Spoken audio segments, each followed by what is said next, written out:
आज के शो में हुकूमत माशी भंवर में अपनी सकत से बढ़कर मुश्किल फैसलों का वक्त। आईएमएफ प्लान बहाल करने को तैयार नहीं। इलेक्शन बजट में कितना रिलीफ। रहा सहा सियासी सरमाया भी दांव पर। हुकूमत की सियासी बका का सवाल। बजट तैयारियां आखिरी मराहिल में दाखिल। डॉलर की उड़ान बरकरार। अस्सलाम वालेकुम। बसपर्दा हक़ाइक़ सनसनीखेज़ इंकशाफात प्रोग्राम बेनकाब। मैं हूं आपके साथ सिफान खान। हम आज इस माशी सूरत हाल से क्यों दो चार हैं, इस पर अनगिनत प्रेस कॉन्फ्रेंसेस और प्रेस टॉक्स हो चुके हैं। इस प्रोग्राम के प्लेटफॉर्म से आपको बताया कि किस तरह तहरीक इंसाफ के 4.25 साल पाकिस्तान की मईशत का सत्यानाश करके गए, और ये खुद हुकूमती वजीर जो तहरीक इंसाफ के थे वो कहते रहे। एक नहीं कई बार उन्होंने कहा कि हमारा कोई फाइनेंशियल प्लान नहीं था। पाकिस्तान तहरीक इंसाफ ने जो कुछ 4.25 साल में किया उसका खमियाजा हम भुगत रहे। लेकिन सवाल यह है कि इसमें मौजूदा हुकूमत की नाअहली या फिर कुछ फैसले ऐसे जो कि ताखीर से किए गए, उनका भी कितना इसमें जिम्मा है। साथ साथ आगे का मुस्तकबिल का लाहेमल क्या होना चाहिए और क्या होगा, इस पर इस प्रोग्राम में गुफ्तगू होगी। आपको बताते चलें कि जिस वक्त हम ये आपसे गुफ्तगू कर रहे हैं, इस वक्त पाकिस्तान में जो एदाद व शुमार हैं वो उनके आने का सिलसिला भी जारी है, क्योंकि माली साल कंप्लीट हो रहा होता है। और ये एदाद व शुमार हरगिज़ इनकरेजिंग नहीं है। हम सिर्फ इंडस्ट्रियल सेक्टर की बात करें जहां तकरीबन 25% का एलएसएम में डिक्लाइन है। मेरी मुराद बड़ी इंडस्ट्रीज लार्ज स्केल मैन्युफैक्चरिंग से 25% का डिक्लाइन उनके आउटपुट में है। अगर हम बात करें पाकिस्तान में डीजल कंजम्पशन की जो 50% नीचे है, कहा जा रहा है कि ईरानी स्मगलिंग ऑयल की वजह से वो खपत पूरी हो रही है। इसी तरह से तकरीबन इलेक्ट्रिसिटी प्रोडक्शन में 23% की कमी जो है वो इस वक्त आ चुकी है। और इसी तरह पाकिस्तान में डॉलर बढ़ता जा रहा है, रुपया गिरता जा रहा है। ये सूरत हाल जारी है, और इस पूरे दौरान में जो एक्सटर्नल साइड है उसके चैलेंजेस अपनी जगह मौजूद हैं। 3.7 अरब डॉलर की पेमेंट्स हैं जून के एंड तक, 4.2 अरब डॉलर के रिजर्व्स पड़े हुए हैं, और उसके बाद तकरीबन 41 अरब डॉलर की ऑब्लिगेशंस। तो ये सब कुछ सुन के ये एदाद शुमार हम कहते हैं कि आखिरकार हम इस भंवर से निकलेंगे कैसे, इस माशी भंवर से निकलेंगे कैसे, और क्या ये मौजूदा हुकूमत हमें इस भंवर से निकालेगी जो ऑलरेडी अपनी सियासी सरमाए को दांव पर लगा चुकी है। वो मुश्किल फैसले कर जो तहरीक इंसाफ की हुकूमत की वजह से करने पड़े, यानी मुसलसल सियासी दाव, इस वक्त उनका जो पूरा सरमाया है वो दाव पर लगा हुआ है। क्या वो मजीद मुश्किल फैसले, क्या मजीद इस्लाही फैसले, या वो फैसले जिनसे महंगाई बढ़ सकती है या उनका बढ़ने का खदशा है, क्या ये हुकूमत कर भी सकती है, नहीं कर सकती? मैं ये सवाल इसलिए सारे पूछ रहा हूँ कि ये सब कुछ तो अपनी जगह अंदरूनी बैरूनी हालात हैं, सियासी हालात भी हैं, लेकिन बजट भी सर पर है। और इस सूरत हाल के अंदर जब बजट सर पर है और हमारी हुकूमत को मुश्किल फैसले करने हैं, तो क्या ये हुकूमत मुश्किल फैसले करेगी? ये हमें बजट के बाद नए आईएमएफ प्रोग्राम में ले जाएगी, या एक इलेक्शंस होंगे उसके बाद नई हुकूमत आएगी, वो आईएमएफ प्रोग्राम नेगोशिएट करेगी? इस माशी दलदल, इस माशी भंवर से क्या मौजूदा पीडीएम की हुकूमत हमें निकालेगी? ये बजट हमें कोई राह आगे की दिखा सकेगा, कोई मीडियम टर्म या लॉन्ग टर्म फ्रेमवर्क दिखा सकेगा? जो मईशतदान हैं वो लिख कर उनके कलम घिस गए हैं, बोल कर उनकी ज़बानें थक चुकी हैं। बहुत से रिफॉर्म्स और बहुत सी बातें हमारे प्लेटफॉर्म से भी हुई हैं, लेकिन क्या हुकूमत उनको सुनकर उन पर अमल दरामद का जर्रा बराबर भी कुछ इस पर जो है उनके जहन में ऐसा ख्याल है? ये भी हम सवाल उठाएंगे। अब बताते हैं कि वो जो मुश्किल फैसले जो हुकूमत करती रही है और करने हैं, इसके बारे में वजीर खजाना ने कुछ दिन स्टेटमेंट क्या दी थी। लेट्स हियर दिस, उन्होंने क्या कहा। Let's hear this. have done our best. This government has been trying most difficult हालात में प्रीवियस कमिटमेंट्स है वो पूरी हो, और उसका जाहिर है कि बोझ, अच्छा खासा बोझ जो है वो बिजनेस कम्युनिटी पे और आम आदमी पे पड़ा है, इसमें कोई शक नहीं है। ये बड़ा मुश्किल फैसला था कि क्या पिछली गवर्नमेंट को थोड़ा सा और चलने दें और लेट दी खुदा ना खास्ता बिल्कुल ही तबाही हो जाए, या take a bold decision, we should go head. And PDM की तमाम जो बातों ने लब्बैक कहा, तो हमने ये जिम्मेदारी ले ली। नाज़रीन ये जिम्मेदारी ले तो ली, लेकिन इससे जिस तरह हमने कहा कि सियासी सरमाया उसकी बका और उसका पूरा यानी आपने जो सरमाया था उसको दाव पर लगा दिया। इसकी वजह से बार बार जो इलेक्शंस हुए, जो जितनी भी इस वक्त प्रोविंशियल असम्बलीज़ या नेशनल असम्बलीज़ के या बल्दियाती इंतखाबात हुए, ज़िमनी इंतखाबात हुए, उन सब में PDM की गवर्नमेंट को उसका खमियाजा या उसका रिजल्ट जो है उसके सामने आता हुआ नज़र आया। और इस पूरी सूरत हाल में जब सप्लाई चेन इशूज़ और दीगर अवामिल की वजह से महंगाई यानी ख़ास तौर पर खाने पीने की अशिया पे जो अफरात ज़र है, ये महंगाई की शरह वो बढ़कर 50% तक पहुंच गई। अब ऐसी सूरत हाल में ये बजट क्या किसी तरह से सूदमंद या लोगों को किसी तरह रिलैक्स या ईज ऑफ कर सकेगा? महंगाई का इस पूरे प्रेशर को कुछ हद तक थाम सकेगा, नहीं कर सकेगा? और ख़ास तौर पे इस वक्त जब थोड़ा सियासी तौर पर सुकून है, ख़ास तौर पे इमरान खान साहब के बाद, यानी उनके इस वक्त जो उनकी पार्टी और उनके हवाले से एक हतमी रियासत के फैसले के बाद एक सियासी सुकून है, ऐसी सूरत हाल में क्या मईशत को कोई सही सिमत मिल सकेगी, नहीं मिल सकेगी? ये सारे सवाल उठाएंगे। इसाकदार साहब ने बजट के बारे में भी एक रिमार्क दिया है, उन्होंने क्या कहा है, लेट्स हियर दिस आल्सो। 9 को इंशाल्लाह हमने बजट देना है। मैं ऑप्टिमिस्ट, इंशाल्लाह मुझे अल्लाह के घर पूरी उम्मीद है कि we will pass through this thing. जो मेरी कॉलीग्स हैं और जो डिटेल है वो दैट विल इंडिकेट कि जो declining trend has stopped. So now it's a matter of it's to reverse it. You were 24th economy of the world और unfortunately in 5 years we lost it to the extent that we became 47th economy of the world. So which is a matter of great regret.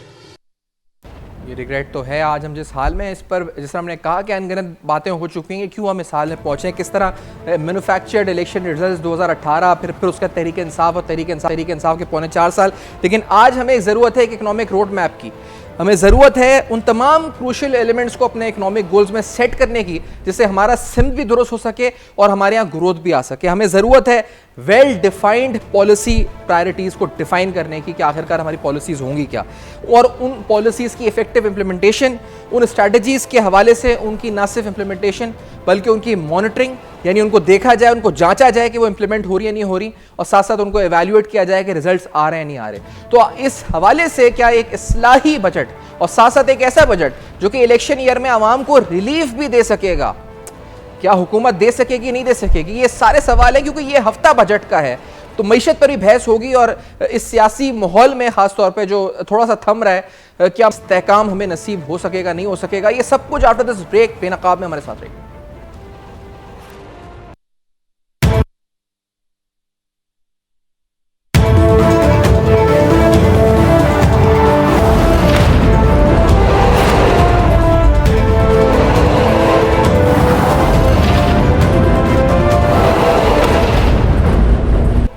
Welcome back. आप देख रहे हैं बेनकाब, और बेनकाब में आपके सामने हमने तमहीद बांधी, आपको बताया कि क्या आज हम डिस्कस करने जा रहे हैं। डॉक्टर हाकान नजीब साहब, साबिक मुशीर वजारत ख़जाना साथ मौजूद हैं। हमारे साथ खुर्रम हमीद साहब, मेजर रिटायर्ड खुर्रम हमीद रोकड़ी साहब सीनियर सियासी तज़निगार प्रोग्राम में साथ मौजूद हैं। जमील खान साहब साबिक सफ़ीर और सीनियर तज़निगार भी प्रोग्राम में साथ मौजूद हैं। तीनों मेहमान हज़रात को खुशामदीद कहते हैं प्रोग्राम में। मैं खुर्रम हमीद साहब आपसे गुफ्तगू का आगाज़ करते हुए ये फरमाएँ कि कुछ सियासी इस्तेहकाम तो कुछ हद तक नसीब हुआ है, क्या हम माशी इस्तेहकाम इसी हुकूमत में बढ़ सकते हैं, या ये बड़ा ज़रूरी है कि इलेक्शंस हों उसके बाद हम किसी माशी इस्तेहकाम की उम्मीद रख सकते हैं?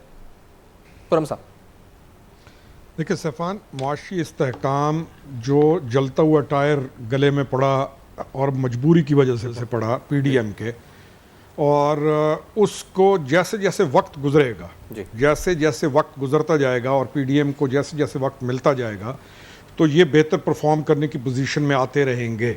एक तो चीज़ ये है, यानी कोई इसमें होप को लूज़ करने वाली बात नहीं है। पीछे जो मसाइल थे उनका हल तलाश करना और फिर आगे की तरफ जाना, ये एक अहम तरीन चीज़ है। दूसरा, आप जिन चीज़ों का तज़किरा कर रहे थे स्टार्ट में, हमें पॉलिसीज़ की तरफ जाना बहुत ज़रूरी है। बजट आप जितना मर्ज़ी अच्छा दे लें, आप जितना मर्ज़ी बजट अच्छा दे लें, अगर कौम का बिहेवियर को चेंज में नहीं लेके आते और पॉलिसीज़ को हम मुस्तहकम नहीं करते, यानी रियल स्टेट बिजनेस के अंदर जो इन्वेस्टमेंट है वो सारी की सारी जो जाती है प्लॉट करोड़ों रुपए का हो जाता है, और उसको निकल के स्मॉल मीडियम इंडस्ट्री या अपने वसाइल की तरफ हम नहीं आते, और हम अपने आप को मेहनत करने वाली कौम नहीं बनाते। काहिली हमारे अंदर कूट कूट कर भरी हुई है। इन चीज़ों की ज़रूरत है कि हम पॉलिसीज़ ऐसी बनाएं। अच्छे बजट्स दे देंगे तब भी क्या हो जाएगा, कौम जब तक अपनी आदत तब्दील नहीं करती और हम ये जो नेगेटिव पोलिटिसाइजेशन से निकल कर प्रोग्रेसिव कौम बनने की कोशिश में आए, ये वो पॉलिसीज़ हैं जिनकी तरफ हमें जाना चाहिए। चाहे इलेक्शन अगला अक्टूबर में हो, चाहे जब भी हो, मौजूदा गवर्नमेंट को भी और बाकी तमाम को भी जिस चीज़ पर फोकस करना है वो ये है कि इस तमाम जो पिछला गंद जिससे जान छुट रही है, इस केओस के ख़ात्मे के बाद हम अच्छी पॉलिसीज़ लेके चलें। और इसमें मीडिया का बहुत बड़ा रोल है, और आप मीडिया जितना इसको स्पॉन्सर करेंगे इन चीज़ों को, उतनी बेहतरी होगी। मुझे तो ये चीज़ समझ आती है, यही नजर आती है कि काहिली से निकल कर आ गया। आप ये कह रहे हैं कि इस हुकूमत को अगर वक्त दिया जाए तो यही हुकूमत जो है आगे जाकर हमें पॉलिसी डायरेक्शन दे सकती है। इसका मतलब वक्त तो तकरीबन 10 हफ्ते का बचा है इनके पास, तो हम ये तवक्को रखें कि इनको और टाइम दिया जाए और फिर इनसे तवक्को की जाए कि ये डिलीवर करें ऑन द इकोनॉमिक फ्रंट, क्योंकि अभी तक तो हो नहीं सकी है इतनी डिलीवरी। तो ये मकसद है आपकी बात का? नहीं, मेरी बात का ये मकसद नहीं है। देखें, आगे आपका इलेक्शन भी आना है। मैं तो एक अरसा पहले तक इस बात का कायल रहा हूं, बल्कि 2018 के अरसे इलेक्शन से पहले भी, कि एक कड़ा एहतसाब या आप एक अच्छा सिस्टम बना के पॉलिटिकल पार्टीज को मौका दें कि वो इलेक्शन लड़ें। यानी जो आपके इदारे हैं जहां जहां कमजोरी आ चुकी है उनको एक दफ़ा बेहतर सूरत हाल में लाने की बाद आप इलेक्शन की तरफ जाएं तो वो बहुत बेहतर होगा। लेकिन अगर इलेक्शन की तरफ अभी भी जाएं तो हालात ऐसे हैं कि इलेक्शन हो सकता है, वाई नॉट। लेकिन मेरी ज़ाती राय हमेशा यही रही है कि मामलात को ठीक करने के बाद, अपने इदारों को किसी तरीके से पाँव के ऊपर खड़ा करने के बाद, इकॉनमी के बेहतर स्टेप्स को ले लेने के बाद जब आप इलेक्शन पे जाएंगे तो पॉलिटिकल पार्टीज़ को उसका फ़ायदा होगा। इस सूरत हाल में पॉलिटिकल पार्टीज़ को कमज़ोरी रहती है, फ़ायदा नहीं होता। इसका तो मैं कायल हूँ। जी सैफान। ठीक है। और डॉक्टर हक्का नजीब साहब ये बताएं कि ये कितना मुश्किल इलेक्शन बजट होगा।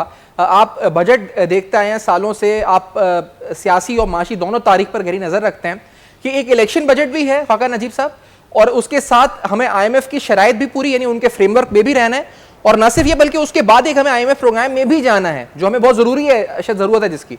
तो ये कितनी कॉम्प्लिकेटेड और कॉम्प्लेक्स सिचुएशन है जो शायद पहले किसी हुकूमत ने इसका सामना किया या नहीं किया, ये बताएं। और ये किस तरह इस हुकूमत एक इलेक्शन बजट दे सकेगी ऐसी सूरत हाल में? खान साहब। सैफान, ये बात आपकी कतई तौर पे दुरुस्त है कि इस वक्त जो बजट बनने जा रहा है, आई थिंक कि ये इतना मुश्किल है, and I feel for the people who are going to make it. अब ये मुझे जरा समझाने दें कि ये इतना मुश्किल क्यों है। पाकिस्तान 7,600 अरब रुपए के करीब खर्च करेगा अगले साल मार्कअप पे में, यानी कि अभी कोई और काम ना करें, और जो डेट डोमेस्टिक एंड इंटरनेशनल है उस पे 7600 अरब रुपया मार्कअप देना है। जब हम अपनी टोटल टैक्सेशन ले लेंगे, प्रोविंसेस को पैसे दे देंगे और नॉन टैक्स रेवेन्यू इकट्ठा करेंगे, तो आप मार्कअप देने की भी सिचुएशन में नहीं होंगे। सो आप कुछ पैसे बोरो करेंगे और फिर मार्कअप देंगे। उसके बाद defence, pensions, running of the civil government, subsidies and grants, ये सैफान टोटली आप बोरो करेंगे और फिर ये काम करेंगे। अब डेवलपमेंट एक्सपेंडिचर अगर आप 950 अरब का रखे हुए हैं, जो आप रखना चाहते हैं, आप बोरो करेंगे और आप वो पे करेंगे। This is the most broken budget I have ever seen in Pakistan history. ये सीरियसनेस है of the problems that exist. मैंने दोनों लीडिंग अखबारों में इस बात पर बड़ा खुलकर लिखा है। अगर ये हुकूमत, कोई भी हुकूमत हो, अगर कोई रिपेयर नहीं दिखाएगी, और माजरत के साथ I don't think we really have the competence to show the repair that is needed. अब मसलन रिपेयर क्या है? आपका एक्सपेंडिचर साइड है, 18वीं तरमीम हुई, सारा कुछ सूबों को चला गया, एक हमने बहुत बड़ा चंक पैसों का सूबों को दे दिया। हेल्थ, एजुकेशन, सोशल सेक्टर, ज़कात एंड उशर, population control, climate, development expenditure on all these आप भी चला रहे हैं। आप क्यों चला रहे हैं? आपने कभी भी, आई एम सॉरी, लोग समझ ही नहीं पा रहे कि पाकिस्तान की इकॉनमी, पाकिस्तान का सोशल सेक्टर खड़ा कहाँ है। पहले तो इस बजट में ऑनेस्ट होकर ये बताइए कि खड़े कहाँ हैं। पिछले 3 सालों से बजट का खसारा FY22 में 7.9% ऑफ GDP हुआ। आपने अपने एक डॉक्यूमेंट में पार्लियामान को लिख के ये दिया हुआ है, जिसको हम फिस्कल रिस्पॉन्सिबिलिटी लॉ कहते हैं, कि हम 3.5% से ऊपर खसारा नहीं करेंगे। इस साल 7% का खसारा होगा। जो अगला साल है, आप मुझसे दोबारा इंटरव्यू कर लीजिएगा, जब बजट कंप्लीट हो जाए FY24 का, 7% पे ही खड़े होंगे। एक्सपेंडिचर में आगे चलिए, 600 अरब रुपए की आपने पेंशन्स देनी है। मैंने क्यू ब्लॉक में बैठकर कहा था 250 अरब थी कि ये डबल हो जाएंगी, वो डबल से भी ज्यादा चली गई हैं। सो अगर IMF को थोड़ी देर के लिए छोड़ दें, बिकॉज हम IMF के पास जब सैफान जाते हैं तो हम सब कुछ ये भूल जाते हैं कि ये इनके करने के काम है, जो इस वक्त की लीडरशिप है और जो पास्ट लीडरशिप थी। ये ब्यूरोक्रेसी के करने के काम है, ये एग्जीक्यूटिव के करने के काम है, ये मेरे और आपके करने के काम है। हर चीज IMF पे डाल देना बिल्कुल गलत है। आपने पॉलिसी ठीक करनी है। सही कह रहे थे मेजर साहब, रियल एस्टेट को इंसेंटिवाइज किया हुआ है और कॉर्पोरेट सेक्टर पे टैक्स लगाया हुआ है, तो मुल्क में प्रोडक्टिविटी कैसे बढ़ेगी? मुल्क में 22 लाख रिटेलर है, टोटल इनकम टैक्स 40-45 अरब रुपया जमा होता है, 350 अरब की पोटेंशियल है। उसके बाद ना आप इमूवेबल प्रॉपर्टी पे टैक्स लगाते हैं। एग्रीकल्चर को क्या करते हैं, ये कहते हैं कि नहीं आपने जमा करना है, मैंने जमा करना है, प्रोविंसेस ने जमा करना है। एग्रीकल्चर इनकम टैक्स लगाना नहीं चाहते। पोटेंशियल है 300 अरब रुपए का। इनमें से अगर कोई भी चीज बजट में दिखाई दे जाए तो IMF को छोड़ दें थोड़ी देर के लिए। तो you can interview me in the first week of July, we will say it's a good budget. अब IMF की जो कहानी है वो यूं है, IMF के बगैर आपका डिफॉल्ट रिस्क नीचे नहीं आएगा। माजरत के साथ 3 नवंबर से आज 5 जून को आप मुझे कर रहे हैं इंटरव्यू। IMF किए बगैर आपके पास कोई हल नहीं है। 4 अरब डॉलर के बोरोड रिजर्व्स हैं, बहुत हाइटेंड रिस्क है। 3.7 अरब डॉलर जून में वापस करने हैं। IMF 9th रिव्यू नहीं करेंगे, तो जो केयर टेकर का टाइम है वो गुजारना बहुत बहुत डिफिकल्ट हो जाएगा। तो ये पाकिस्तान खतरात मंडला रहे हैं खाकान साहब, मैं इस बात पे, लेकिन आपने एक लफ्ज़ भी कहा, उसमें ट्रस्ट भी कहा, तो मैं थोड़ा डिप्लोमेटिकली और सिफारती लिहाज से जमील साहब ये पूछना चाहूँगा कि ये बार बार जो माशी एक्सपर्ट्स हैं वो भी, और वैसे भी ये कहा जा रहा है कि हमारी जो इकोनॉमिक टीम्स हैं, चाहे वो इससे पहले की हुकूमत की हो, मौजूदा हुकूमत की हो, या हमारे जितने भी सियासी जमातें उनकी जो इकोनॉमिक टीम्स हैं, जो हमारी जो बायलैटरल मल्टीलैटरल ऑर्गेनाइजेशन के साथ ताल्लुकात हैं, वो ट्रस्ट नहीं कर रही हैं इन इकोनॉमिक टीम्स के ऊपर। तो जमील साहब, क्या बेस्ड ऑन योर एक्सपीरियंस आप हमें बता सकते हैं कि क्या वाकई में जो एक ट्रस्ट डेफिसिट आ गया है, और ये it is not particular with this government but any team, जो भी यहाँ पे इकोनॉमिक टीम्स हैं उनके साथ ट्रस्ट डेफिसिट आ गया है तमाम ऑर्गेनाइजेशंस का और ममालिक का? जमील अहमद साहब। जी हाँ, इसमें 2 बातें हैं। पहली बात तो जितनी भी हमारी सियासी जमातें हैं वो अपने पास इकोनॉमिस्ट को कहीं से इम्पोर्ट करके लेके आती हैं, या इकोनॉमी उनके लिए लीस्ट प्रायोरिटी होती है, क्योंकि वो इनविजिबल होती है जब तक कि आवाम को उसका झटका ना लगे। तो उस लिहाज से उनके लिए इतनी प्रायोरिटी नहीं होती है। जो आदाद और शुमार दे दिए और जो जमा तफरी करके फाइनेंस डिपार्टमेंट ने दे दिया, जो मैनिपुलेशन अशारियात के और जो उनके स्टैटिस्टिक्स के करके दे दिए, जो कि कभी पूरे नहीं होते हैं, जो भी तखमीना होता है तभी मिनी बजट आता है और बाकी चीज़ें तो पहले हुई है। दूसरी बात यह है, ट्रस्ट डेफिसिट इसलिए है कि आपने जब इंटरनेशनल मार्केट में आप जाते हैं तो पहले तो आपका अपना घर भी सीधा होना चाहिए, एक बात। दूसरी बात यह है कि हम लाड और प्यार के पले में हैं। इंटरनेशनल तराजुर में बात कर रहा हूँ, यानी कि जब तो हमारे पास वार ऑन टेरर चल रहा था, जब तो हमारे पास ये अफगान वार का सिलसिला चल रहा था, तो फिर IMF पे जिन बड़े ममालिक का, अमेरिका खासतौर, उसका इन्फ्लुएंस है, तो आपको उसमें कसर मिल जाती थी, यानी आपको रियायत मिल जाती थी, आपको नरमी मिल जाती थी। और आपने देखा कि पिछले दिनों हमारे इसहाक डार साहब वो एम्बेसडर के पास उससे मिलते रहे हैं कि भाई अपने मुल्क से सिफारिश करो, जबकि हमारी ये हैसियत होनी चाहिए। हम 24 करोड़ का मुल्क है, न्यूक्लियर पावर है, हमारे इस वक्त वो तकरीबन 10 लाख के करीब लोग अमेरिका में अच्छी पोजीशन पे फाइज हैं, और हम बजाय के किस सफीर से मिलें आके इधर, वहाँ हम अपनी फॉरेन लेवल पर इंगेज करके अगर इन्फ्लुएंस ही चाहिए तो वो इन्फ्लुएंस उस लेवल पर होना चाहिए। ये तीसरी बात होगी।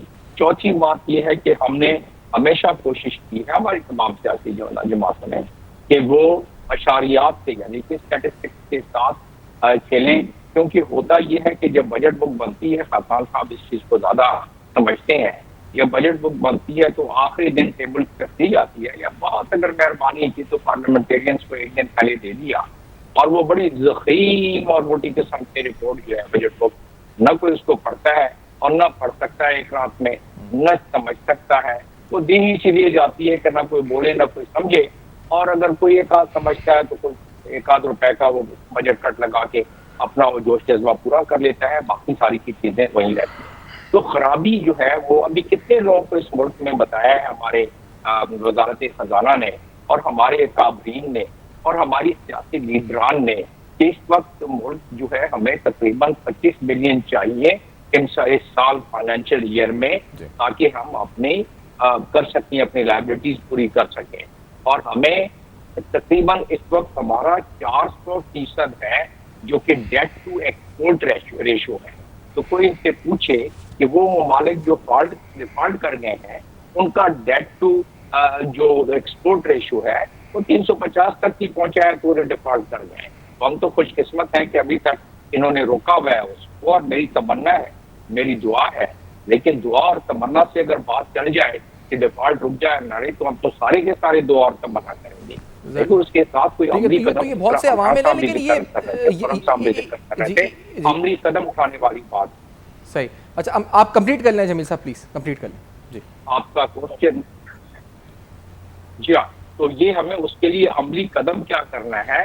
देखिए, आपका इस वक्त जो रेशो है डेट टू टैक्स कलेक्शन, जो टैक्स कलेक्शन का रेशो है आपका, वो 10% है जब तक, और आपको अभी आपने सुन ही लिया कि हमारी पोटेंशियल्स क्या है, तो जब तक आप 20% नहीं लेके आएंगे तो आपके जेब में, आपके खजाने में पैसे नहीं होंगे कि आप अपने मुल्क के अखराजात पूरे कर सकें, कि जाके आप दूसरे मुल्कों के कर्जाजात को आप दें। तो लिहाजा हमारे पास यकीनन वो पोटेंशियल बहुत से करेक्टिव मेजर्स की जरूरत है। मैं एक इंपॉर्टेंट सवाल इस पे, क्योंकि ये ट्रस्ट से मुंसलिक ही है, मैं खुर्रम साहब आपसे ये जानना चाहूंगा, क्योंकि ये तो बात तयशुदा अब लग रही है कि हमारे जो इकोनॉमिक टीम्स हैं उनके ऊपर जो इदारे मल्टीलैटरल ऑर्गेनाइजेशंस हैं उनको इतना ट्रस्ट नहीं है, लेकिन हम ये भी जानते हैं और आपसे भी हमने सुना, वैसे भी हमें पता है कि रियासत संजीदा है मईशत को लेकर इस वक्त, तो वो ये चाहती है कि किसी भी नॉइस के बगैर हम मईशत को सही सिंध दें। तो क्या रियासत एंजॉय करती है, यानी हमारी जो इस पर पावरफुल क्वार्टर्स हैं वो एंजॉय करते हैं वो ट्रस्ट लेवल इंटरनेशनल ऑर्गेनाइजेशन के साथ, खुर्रम हमीद साहब, और कितने संजीदा वो लोग हैं रेलेवेंट क्वार्टर्स के मईशत को, सिमत को दुरुस्त किया जा सके? खुर्रम रोकड़ी साहब बताइएगा। सैफान जी, मुझे इसमें कोई शक नहीं है कि इस वक्त जो दूसरी बड़ी ताकतें हैं, जिनमें से चाइना, जिसके साथ हमारा फ्यूचर के बहुत सारे मामलात जुड़े हुए हैं, उसको ईरान इवन किसी स्टेज तक हमारे साथ उसके मामलात दुरुस्त नहीं थे, लेकिन आज वो भी बेहतर नज़र आ रहे हैं, अफ़गानिस्तान, और फिर ये जो रूट चला जाता है आगे सेंट्रल एशियन स्टेट्स वगैरह। तो मौजूदा जो लोग हैं बड़ी जगहों पे, तो उनके ऊपर ट्रस्ट लेवल इस वक्त बेहतर नज़र आता है, बहुत अच्छा नज़र आता है। ये तो इसमें कोई शक वाली बात नहीं है, और इसके असरात भी इंशाल्लाह अच्छे आएंगे। सैफान, आबादी जो है 24 करोड़ है, कभी 25 कहनी पड़ती है, कभी 24 कहना पड़ता है। इस आबादी का कंट्रोल होना भी एक जायज़ तरीके के साथ बहुत ज़रूरी है। हमारे रिसोर्सेज जो हैं उनका एक्सप्लोर होना और उनको प्लंडर होने से बचा कर लोगों के हाथों में जायज़ तरीके से इस्तेमाल होने का, वो भी बहुत ज़रूरी है। आपकी रिसोर्सेज इतने बुरे तरीके से प्लंडर होते रहे हैं पिछली गवर्नमेंट के अंदर, तो आपकी मादनियात जो हैं उनको जिस तरीके से कुछ लोगों ने चोरी करके जैसे बेचा, यानी हमें चीज़ों को प्लेस करना है ऑर्डर में। नेमतें मौजूद हैं, कौम अच्छी है, और कौम मजमूई तौर पे मुजरिम कौम नहीं है। ये अलग बात है कि झूठ बोलने में बहुत आगे निकल गई है, काहिली में बहुत आगे निकल गई है, लेकिन फिर भी ये खतरनाक मुजरिम कौम नहीं है जैसे दुनिया के अंदर बाकी कौमें मौजूद हैं। हालात हम बेहतरी की तरफ लेके जा सकते हैं अच्छी पॉलिसीज के साथ, और writ of the government establish करने के साथ, कानून के निफाज के साथ, पुलिस की रिफॉर्म्स के साथ, लोगों को थोड़ा सा डायरेक्शन देकर चैनलाइज करने के साथ। होप बहुत है, मैं तो कभी भी मायूस नहीं रहा हूं अपने मुल्क से या अपने लोगों से, बावजूद इसके कि बहुत बड़े हमारे ऊपर वार भी हुए हैं, हमारे ऊपर बड़ी बड़ी कहानियां भी हुई हैं, लेकिन हम फिर सस्टेन कर जाते हैं। हमारा इम्यून सिस्टम पाकिस्तान का बेहतर है। जितना मर्जी अच्छा बजट दें, साथ पॉलिसीज को डेवलप करना ज़रूरी है।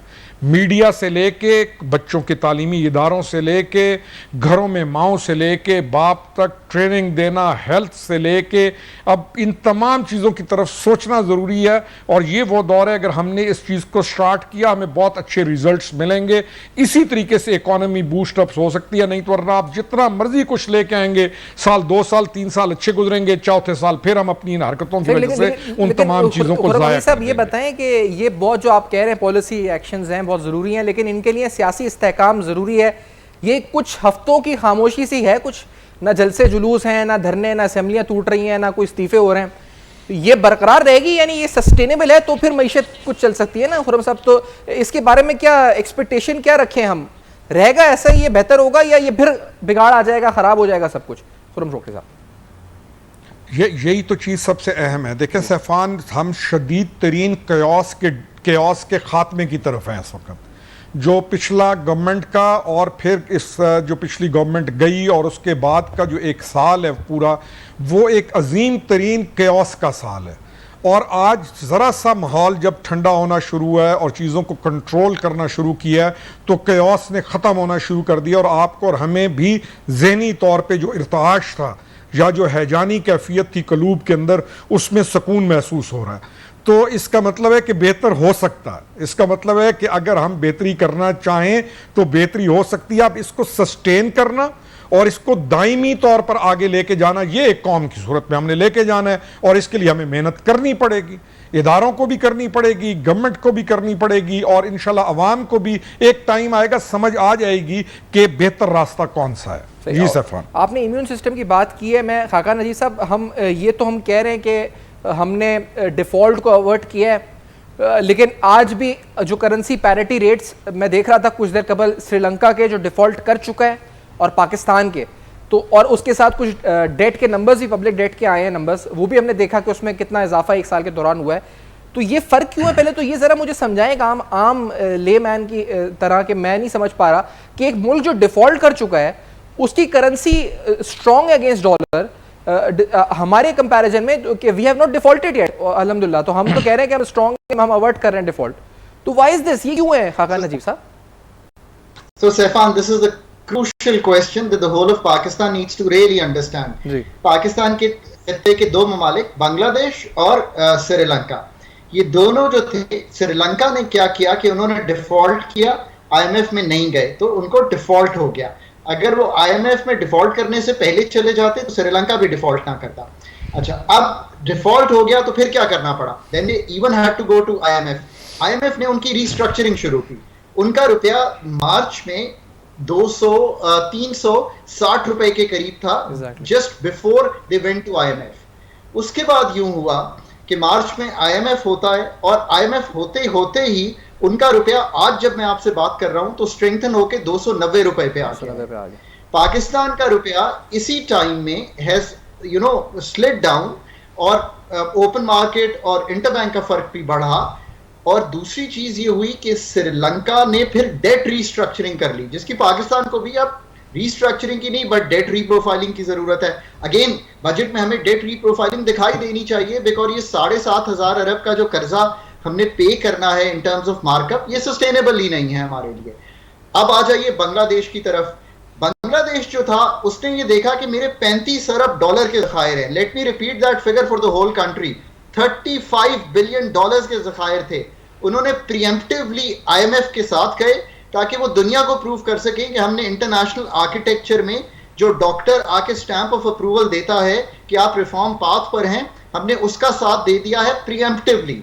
अब आ जाइए पाकिस्तान की तरफ। Come out of Covid, IMF ने आपको 1.4 अरब डॉलर दिए थे। You came out of Covid well, अल्लाह का शुक्र था, God was kind to us also, और हम चल पड़े थे। उसके बाद हमने IMF से इनहराफ करना शुरू किया वन बाय वन, चाहे एक बजट प्रेजेंट किया, फिर हमने पेट्रोल पे सब्सिडी दी, फिर हमने रुपए की कीमत को रोकना शुरू किया, हमने 30 माह गैस की कीमत ना बदल के 1600 अरब का डेट खड़ा कर दिया। मतलब just look at what we were doing. IMF का सहारा आपके पास मौजूद था, आपने IMF में जाना नहीं था, you were in an IMF programme. फिर आपने बहुत डिले करके करंट गवर्नमेंट ने एक अच्छा स्टेप किया, 29 अगस्त को 7th और 8th रिव्यू को कंप्लीट किया। आपने देखा रुपया संभलना शुरू हो गया, नीचे कहीं हमने 215 220 टेस्ट किया। ये IMF की छतरी थी, ये फंड फ्लोज थे। उसके बाद से आज जो ये 5-6 माह गुजरे हैं, ये हर चीज जो है वो इस तरह से है कि $4 अरब के ज़खायर पे खड़े हैं। इन्फ्लेशन फूड की 49% पे है। जो इन्फ्लेशन मंथ ऑन मंथ आ रही है वो पिछले महीने 38% पे है। मैंने जितनी हिस्ट्री देखी है ये ever highest in Pakistan history है। पाकिस्तान इस साल भी बड़ी तकलीफ में है। लेट्स होप कि हम 9th रिव्यू करा लें। मैं इस पे दाद दूंगा प्राइम मिनिस्टर को कि उन्होंने सीरियसनेस को देखते हुए MD को दूसरी बार कॉल किया। जब पहली बार कॉल किया था तो IMF हमारा फरवरी में रिव्यू करने आ गया था। अब उन्होंने फिर कहा है कि we are serious, we want to do this, आप कर लीजिए। सैफान, अब ये होता क्यों नहीं है पाकिस्तान से? आप ये सवाल पूछिए। ये होता इसलिए नहीं है पाकिस्तान से, एक डॉक्टर जमील ने सही कहा कि एक ट्रस्ट डेफिसिट है, पर दूसरा ये भी समझने की कोशिश कीजिए कि मैं जो वादा बईद आपसे करता हूं, अगर उससे इनहराफ करता चला जाऊंगा तो एक स्टेज आएगी कि I will become very careful with you. IMF इसलिए भी केयरफुल हो रहा है कि हम अपनी फाइनेंसिंग नीड उनके मुताबिक पूरी नहीं कर पा रहे। So these are a lot of, देखें किसी भी हुकूमत को अब करना यूं है, बड़ा सिंपल है, आप जो मर्जी कर लें। आपने इस तरह मुल्क चलाकर देख लिया। पाकिस्तान ने 22 प्रोग्राम एंटर किए हैं IMF के जिंदगी में, सवाए 13-16 के जब यही वजीर खजाना थे, चूंकि मैं उनको मदद करता था उस प्रोग्राम को चलाने में, कभी कोई प्रोग्राम कंप्लीट नहीं किया। पाकिस्तान का जो मेंटल थॉट प्रोसेस है ना, अपनी पॉलिसी बनाने का, अपना काम करने का, सैफान, वो कंप्लीटली ब्रोकन है। इसको ठीक नहीं करेंगे, पैसे दे के लोग लाएंगे नहीं, तो ये मॉडल कभी भी ठीक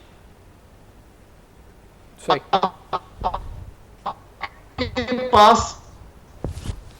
अच्छा काका साहब, एक हमें मुख्तसर ब्रेक भी लेना है, आपकी आवाज़ भी कनेक्ट हुई है अनफॉर्चुनेटली, तो एक ब्रेक लेते हैं, जिसके बाद इस गुफ्तगू को जारी रखेंगे। पाकिस्तान माशी भंवर में हुकूमत के लिए मुश्किल फैसले, इलेक्शन, बजट और साथ साथ चैलेंजेस एक्सटर्नल और इंटरनल साइड के ऊपर। बजट वीक है ये, इस पर गुफ्तगू करेंगे आफ्टर दिस ब्रेक। हमारे साथ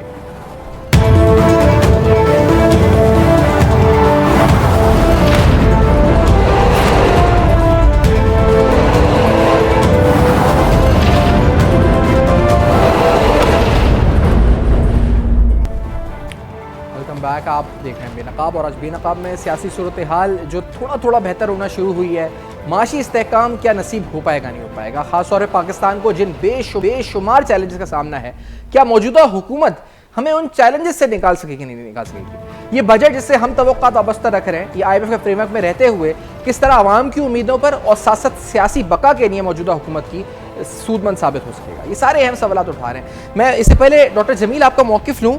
खाका नजीर साहब, आपकी आवाज़ कट हुई थी लास्टली, अगर आप उन जुमलों को कंप्लीट करना चाहें प्लीज़, तो मैं डॉक्टर जमील साहब का भी फिर पॉइंट ऑफ व्यू, डॉक्टर खाका नजीर साहब प्लीज़ लास्टली कर।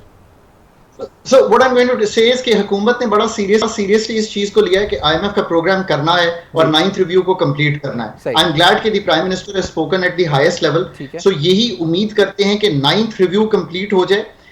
सैफान, ये जरूरी इसलिए है कि जैसे कि इवन हुकूमत ने खुद कहा है कि हम उम्मीद करते हैं कि एक नया प्रोग्राम हमें करना पड़ेगा किसी स्टेज पे। वो करने के लिए ट्रांजिशन आसान हो जाएगा कि अगर हम 9th रिव्यू भी कंप्लीट कर लें, इतने डॉलर्स मौजूद हों कि अगर केयर टेकर सेटअप आता है तो वो भी राइड आउट कर ले, और फिर आने वाली हुकूमत PDM की हो, ऑपोजिशन की हो, वो एक प्रोसेस को लेकर चले IMF के साथ। We will be looking at another 3-year programme, और इसके साथ साथ अपनी पॉलिसीज, जैसे दोनों मेरे रुफका ठीक कह रहे हैं कि आपको अपनी पॉलिसीज बनानी पड़ेंगी, वो पॉलिसीज जो कि डिटरमिन करें आपका पाथ फॉरवर्ड, और एक पॉलिटिकल स्टेबिलिटी जो है वो अगले 3-4 साल में तो कुछ लानी पड़ेगी ना। बड़ों को बैठकर ये तो सर्टेनिटी क्रिएट करनी पड़ेगी कि मुल्क के जो कलीदी फैसले हैं, वो हम सेकंड हाफ में बात कर सकते हैं, वो क्या हैं, जैसे population I think is the कलीदी डिसीजन, ठीक है, जो मैक्रो लेवल पे हमें करने चाहिए कलीदी फैसले। लेकिन जमील साहब ये बताएं कि ये जो आपने भी जिक्र किया था कि एम्बेसडर्स से मुलाकात हुई हमारी, जो हमने कोशिशें की, लेकिन ये मुलाकातें भी सूदमंद साबित नहीं हुई। यानी हमने हर तरह से कोशिश की कि IMF का प्रोग्राम हमें मिल सके, ये वजह क्या हुई कि हम कामयाब नहीं हो सकी ये कोशिशें, और फिर इतना ज़्यादा कि हम हर तरह से, हर जरिए से हम गए, डिप्लोमेटिकली सारी कोशिश की। और दूसरी बात ये बताएं कि एक बार बार चीज़ डिस्कस हो रही है प्लान B, और उस प्लान B में जब भी हम उसका जवाब पूछते हैं किसी हुकूमती अहदेदार से, तो उसमें चीन का नाम जरूर लेता है वो प्लान बी में। तो क्या हम चीन पर इतना इन्हिसार कर सकते हैं फॉर अ प्लान बी अगर आईएमएफ नहीं वर्कआउट करता, या इट वोंट बी फीजिबल? जमीर अहमद साहब प्लीज बताइएगा।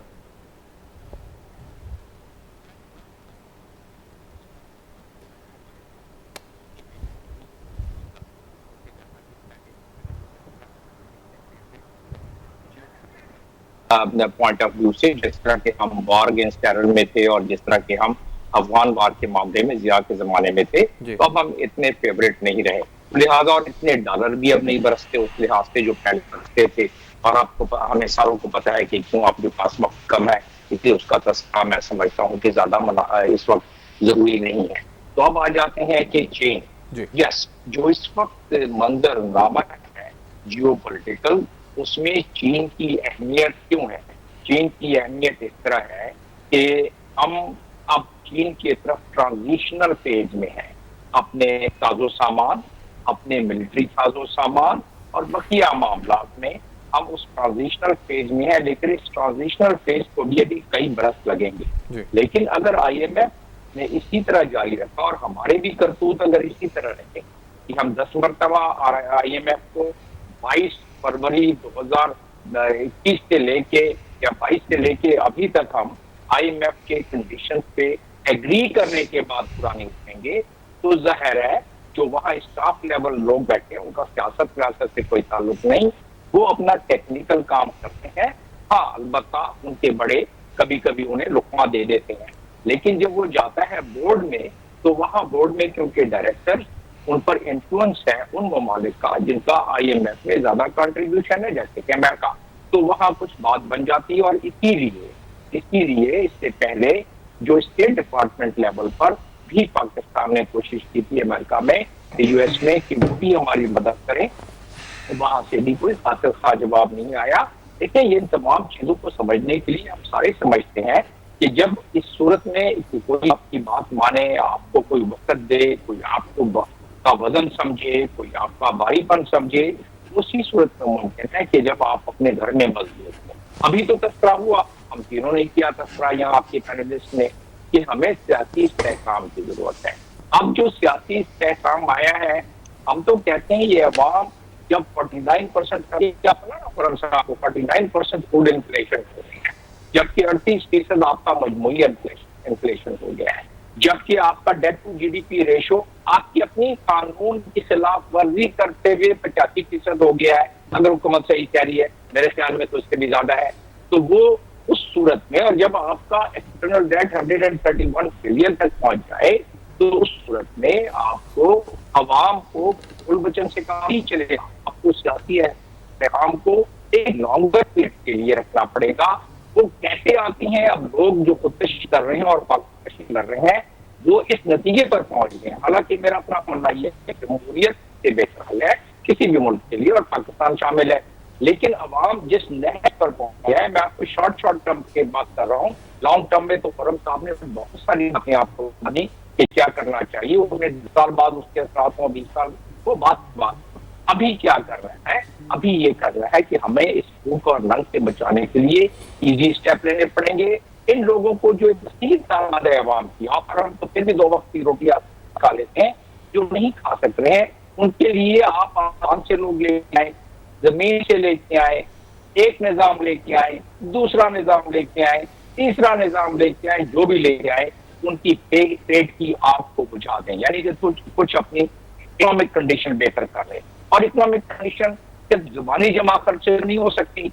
आप अपने अखराजात कम करके, जो भी जिक्र, अखराजात कम करके अपनी आमदन बढ़ा लें, जिस तरह भी बढ़ाएं। चीन पे मैं आता हूँ आपकी बात पर, तो उस सूरत में सिर्फ इस तरह ही हो सकता है कि आप अपने लोगों को रिलीफ दे सकते हैं कि इजी बेबी स्टेप्स लेके। अब आ जाए चीन की बात। अगर आईएमएफ बिल्कुल आपको हरी झंडी दिखा देता है, इसलिए कि हमें बहुत आईएमएफ के साथ जो वादे किए, और उन्होंने आपको ऐप लगाया हुआ है, तकरीबन आपके बजट के हर बजट हेड पर, ये ज्यादा बेहतर बता सकते हैं खुर्रम साहब, उसमें से हम एक हेड से निकाल के दूसरी तरफ करते हैं, वो कहते हैं भाई ये क्यों कर रहे हो? आपने देख ही लिया कि पिछले दिनों हमारे मुदस्सर साहब ने, पेट्रोलियम के मिनिस्टर ने, बड़े खुश होकर एक ऐलान किया था कि हम पेट्रोल में गरीबों को किस तरह देंगे, मोटरसाइकिल वालों को किस तरह देंगे, कारों को। आईएमएफ ने उस पर एतराज उठा लिया। इसी तरह और बहुत सारी चीजें। तो हम उजलत में भी बहुत सारी ऐसी चीजें करते हैं बगैर इंगेज के। अब आ जाते हैं चाइना पर, जो इस वक्त दुनिया का सबसे अहम और सबसे कलीदी फॉरेन पॉलिसी का इस वक्त नुक्ता है अमेरिका का, वो हम सब के इल्म में है कि वो है कंटेनमेंट ऑफ चाइना। और चाइना इस वक्त $4 ट्रिलियन का बजट, $1 ट्रिलियन खर्च कर चुका है बेल्ट एंड रोड पर, जिसका कि सी पैक एक सबसे कलीदी हिस्सा है। और आपने भी सुन ही लिया कि उसकी कनेक्टिविटी के क्या फवायद और क्या संलाभ है। ये बात दुरुस्त है कि बॉर्डर में जब हम जा रहे हैं तो उससे एक अच्छी आस और उम्मीद पैदा हो गई है कि बॉर्डरिंग के जरिए हम कुछ, लेकिन बॉर्डरिंग के लिए भी आपको अपनी मसनूआत तो बढ़ानी पड़ेगी ना। अगर आपकी मसनूआत नहीं बढ़ सकते, आप जीएसटी प्लस में आप उनको पूरा माल सप्लाई नहीं कर सके, और अब जब तक आप अपने ईज ऑफ डूइंग बिजनेस और कॉस्ट ऑफ डूइंग बिजनेस को नहीं कंट्रोल, तो इसी सारा एक जो पूरा मुअम्मा है, जो पूरी लच्छेदार चीजें हैं, उसके लिए आपको 24/7 बैठ के लोगों को, माहिर मंशियात को, जिनका सियासत से कोई ताल्लुक ना हो, मुल्क से ताल्लुक हो, इस मुल्क पाकिस्तान से कि वो सिंसियर हो, और उस पर वो किसी के तरफदारी किए गए कि इलेक्शन में किसने जाना है किसने नहीं जाना है, इलेक्शन के लिए IMF से लड़के क्या प्रोग्राम देने हैं ताकि 4 वोट मिल जाए, क्यों हमारा कैपिटल जाया हुआ है, पॉलिटिकल कैपिटल जाया हुआ है या अच्छा हुआ है, इसके कता नजर इस वक्त हमारे ऊपर नफ्ता नफ्ती का आलम है। हमने अपनी मईशत को दुरुस्त नहीं किया तो फिर जैसा कि मैं आपको पहले से दर्ज दे चुका हूँ कि हमारी दुआ ही हो सकती है कि डिफॉल्ट से बच जाए। इस सूरत हाल पे डिफॉल्ट की तो हमने गुफ्तगू भी की इसको माशी पहलू से, लेकिन आपकी बात जमील साहब, चाइना, एक आखिरी जुमला बिल्कुल फरमाएं। जी एक आखिरी जुमला कि चाइना जो है जियो पॉलिटिकल मंजरनामे में, चाइना अगर आप डिफॉल्ट के नजदीक होंगे तो मेरा अपना तज्जिया ये है कि चाइना को इस मामले में हमारी दोस्ती और मोहब्बत में नहीं, अपने स्ट्रेटेजिक इंटरेस्ट में उसको आना पड़ेगा, उसको मदद करनी पड़ेगी, और वो इसी में उनकी भी भलाई है और इसी में हमारी भी भलाई है। बात है ये जमील साहब ने जो कहा कि इसमें उनकी भी भलाई है और हमारी भी भलाई है, ये और उनको आना होगा मदद के लिए, बहुत बहुत अहम तरीन नुक्ता है ये सिफाती लिहाज से भी आपने जो बात की। खुर्रम हमीद साहब, मैं आपकी तरफ आते हुए एक सवाल के साथ कि एक साल में यानी अप्रैल 2022 यानी 4.25 साल, वो इसका माशी कंपेरिजन भी हमने किया, बहुत सा किया, लेकिन सिफारती सतह पर खुर्रम हमीद रोकड़ी साहब, जो हमारे ताल्लुकात थे चीन से, सऊदी अरब से, अमेरिका से, रूस से, तुर्किया से, भारत से, इवन SCO कॉन्फ्रेंस अभी रिसेंटली हुई, क्या आपने बेहतरी देखी, बदतरी देखी इमरान खान की हुकूमत और PDM की गवर्नमेंट के दरमियान? अगर मुवाजना किया जाए खुर्रम हमीद रोकड़ी साहब, क्या आपने देखा फर्क? बेहतरी देखी सफान, और प्रेजेंट जो to be very precise, present chief of army staff के आने के बाद उसमें बहुत ज़्यादा बेहतरी और नज़र आई है। चाइनीज़ पॉलिसी है कि वो, चाइना को अगर आप स्टडी करें, उनकी तारीखी पॉलिसी है कि वो बंदों की और शख्सियात को अहमियत देते हुए अपनी पॉलिसीज़ को आगे बढ़ाते हैं। और मुझे ये नज़र आ रहा है कि प्रेजेंट जो शख्सियात गवर्नमेंट के अंदर भी हैं और जो इदारों के अंदर भी बड़ी शख्सियात हैं, और कुछ दिनों के बाद जो और मेजर चेंजेस आनी है पाकिस्तान में और कुछ और लोगों ने अहम मकाम पाने हैं, तो ये वो लोग हैं कि जिनके ऊपर डिपेंड किया जा सकता है कोई भी आलमी कुव्वत लाइक चाइना, क्योंकि चाइना की ये पॉलिसी है कदीम कि वो डिपेंड करते वक्त शख्सियात को बहुत ज़्यादा प्रेफरेंस देते हैं। और जो डॉक्टर जमील खान ने बात की, मेरे ख्याल में ये चीज़ हो जाएगी कि चाइना अपने ग्रेटर मकसद को हासिल करने के लिए अब वो कुछ करने को तैयार होगा, रिस्क ने समझते हुए नहीं, यानी उसको रिस्क नहीं समझेगा। इस वक्त पाकिस्तान ऐसी पोजीशन में है कि चाइना अपने उस एम को, ग्रेटर एम, अपनी इकोनॉमी को हासिल करने के लिए पाकिस्तान की हर सूरत मदद करने को आप देखेंगे कि आएगा भी सही और तैयार भी होगा। ये मुझे ये नजर आ रहा है। जी सफान, आपको ये नजर आ रहा है? और भी दे दूंगा मैं बाद में आपको। जी जमील साहब, आप कुछ कहना चाह रहे हैं? जी मैं यही कह रहा हूँ कि बात कर लेते हैं तो इसके जो टेक्निकल है मैं देना चाहूंगा और जी आप कुछ जमील साहब कहना चाह रहे हैं तो प्लीज कहें, क्योंकि टाइम आप कह सकते हैं इस वक्त अगर आप कहना चाह रहे हैं तो। बिल्कुल, बात इतनी सी है कि चाइना की जो इस वक्त इकोनॉमी है, चाइना सबसे बड़ा मैन्युफैक्चरिंग कंट्री है पूरी दुनिया का, 2010 से लेके और 2013 से लेके ट्रेडिंग कंट्री है। चाइना मिलिट्री की साइड पे अगर बात करें तो उसमें भी बहुत सारे पॉइंट्स हैं, लेकिन इकोनॉमिकली और चाइना की जो कनेक्टिविटी है और चाइना जिस तरह इस वक्त उसकी डिप्लोमेटिक पॉलिसीज बेहतर चल रही है, चाइना का ईरान के साथ 25 साल का जो स्ट्रेटेजिक वो लगाव है, चाइना का 400 बिलियन का ईरान के साथ है, इसको जरा आप विजुलाइज करें तो पाकिस्तान चाइना के लिए इतना जरूरी है कि 1500 नॉटिकल माइल को वो अबूर करने के बजाय 5000 नॉटिकल माइल जमीनी रास्ते से गवादर के बाद चाइना जाने के लिए इस्तेमाल करना चाहता है। और चाइना ने पंजाब टाप से परली पार उसने दूसरी तरफ एक इंटरनेशनल एयरपोर्ट बना लिया है और उसका मकसद यही है कि कनेक्टिविटी में और ज्यादा आसानी पैदा करे। और हमने भी इस तरफ सुस्त हमारा सबसे आखिरी पोस्ट है जहां जिसके बाद ऑक्सीजन कम हो जाती है और वहां हमने ड्राई पोर्ट बना लिया है।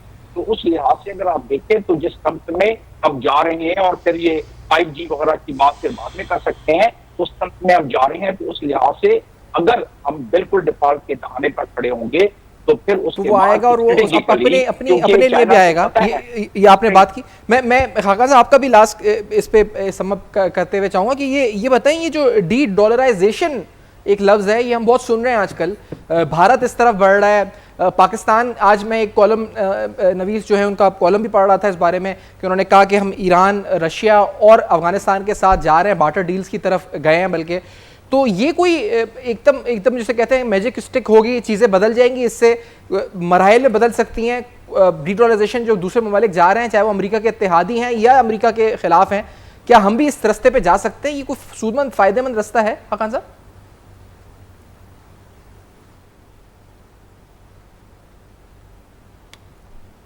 नहीं जी, खाकान जी से आपकी आवाज़ जी आ जाए जी करें जी बात आवाज आ रही है जी। So a quick comment on China. अभी भी जब हमारे ज़र मुबादला के ज़खायर सेफान $2.9 बिलियन पे ड्रॉप कर गए थे और वापस आपने $4.1 बिलियन पे देखे हैं, तो ये इंजेक्शन भी चाइना से ही आई है। सो हमारा जो प्लान बी है वो ऑब्वियसली चाइना का एक बहुत बड़ी इन्वॉल्वमेंट है। अभी जो हमने पैसे वापस करने हैं जून में, उसमें से भी $2.3 बिलियन जो रीफाइनेंस होने जा रहा है वो भी चाइना से ही होने जा रहा है। सो चाइना ही आपको सेल थ्रू करा रहा है। And you know, having been with the government, not saying everything, but जब भी बहुत मुश्किल वक्त आया है, even during the last caretaker time when we needed some funds, China came through very quickly.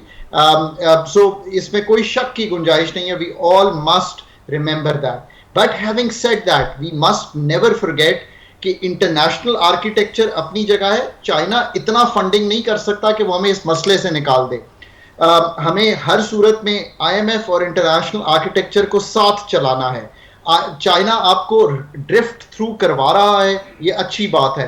उसमें भी अभी हमने उनके IPPs के बड़े पैसे देने हैं। So it's not you know के मतलब it's not a walk in the park, but we still, ये दोनों ठीक कह रहे हैं कि यू नो चाइना बिल में डी डॉलराइजेशन देखें। अब करेंसीज में और भी ट्रेड शुरू हो गई है। आपने बार्टर ट्रेड शुरू कर दी फॉर एग्जांपल, ठीक है, it may not be too big, but आपने एक ईरान के साथ शुरू कर दी।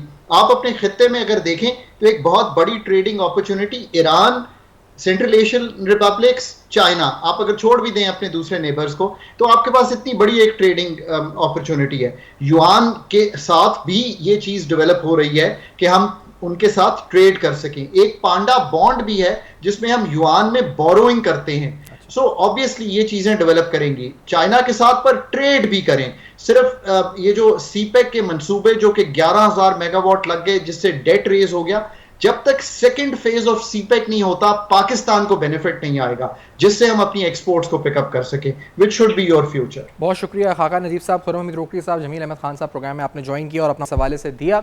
पाकिस्तान के सियासी हालात इस्तेहकाम की तरफ, क्या माशी इस्तेहकाम भी पाकिस्तान को नसीब होगा? इस अहम तरीन सवाल के साथ आपके सामने हाजिर हुए। बजट से तवक्कात क्या हैं? क्या बजट में रिलीफ होगा? क्या बजट इलेक्शन बजट होगा या बजट IMF के फ्रेमवर्क में IMF के कंडीशनैलिटीज़ को पूरा करता हुआ नजर आएगा? इस सारे हम सवाल उठाए। फीडबैक जरूर दीजिएगा। देखते रहेगा। अब तक अपना बहुत ख्याल रखिए।